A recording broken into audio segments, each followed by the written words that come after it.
See if we get a knock on the door or see if the phone rings. Hello, everybody. Wolfang here. Happy Wednesday.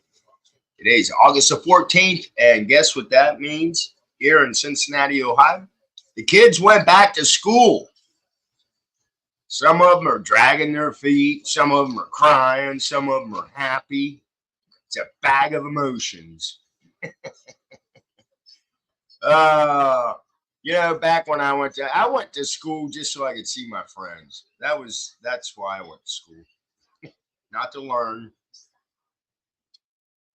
But anyway, so yeah, just remember, school's kicking up now. Watch out for the little kids. The bigger kids, they're usually assholes. You can do whatever, smack them. Just don't do that. But so here in Cincinnati, Ohio, they have a new rule. So let me share this. And this is going to tick off some kids and some parents. Greater Cincinnati School District bans phones in high school after successful trial run. Says Cincinnati, the cell phone policies in Ohio schools are a patchwork of rules left up to individual districts, schools, and in some cases, even the classrooms to decide. Governor Mike DeWine signed a bill in May that left cell phones in schools up to the local school districts, with encouragement to ban them during the school day. While it did suggest a bell-to-bell ban, all it really did was require districts to have cell phone policies, something of which Lebanon's superintendent wasn't a fan. Come out with a policy and put that policy in place across the state to make it consistent, said Seviers. They didn't, so they left that up to us. Luckily for Lebanon, it had already been piloting a program in its junior high, which forced students to keep their phones in their lockers from arrival to departure because of the disruptions they were causing. So all last year, middle schoolers suffered from no phones during school. Wow. And the superintendent said the results were stark. Going into the classroom and just seeing the students a lot more engaged, said Seviers. They were engaged with the instructions, but also with each other. Sevier said the pilot project at the junior high school worked so well that he and the board felt it would be worthwhile to implement it district wide.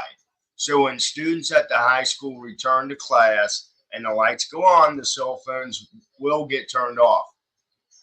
Local 12 spoke with the students and parents and posed their comments to the superintendent about bullying.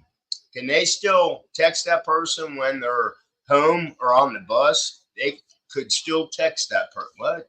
Said high school junior Christiana Huber. I don't think that changes the fact that it's in school because most people don't do it in school. They do it when they're home. And it's still going to happen. Probably we hope to reduce it. We hope to limit the impact it has on the school.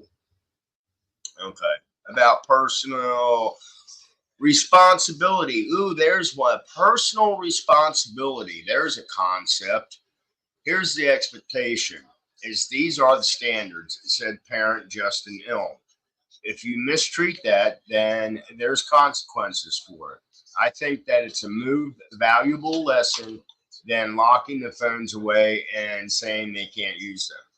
Part of this is teaching them the responsibility of saying there's a time and a place.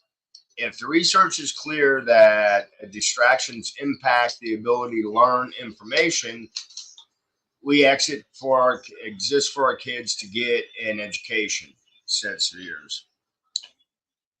Teachers, they have to admit they have been on their phones, said Hubert. Most of my classes, we don't do anything the last 20 minutes, and the teachers just go on their phones and start typing away. Well, then it goes for the teachers too. We're going to be models of this policy. Our staff expectation is that their phones are out before and after school. They can have it during lunchtime in the planning period, said Severes. So there it is. That's the bottom line. I'm not going to keep reading that. I'm going to give my opinion though. I think that the phone should be locked up. They were just showing on the news that they actually, for one school district, they have what they call a yonder pouch or something like that. Yonder pouch.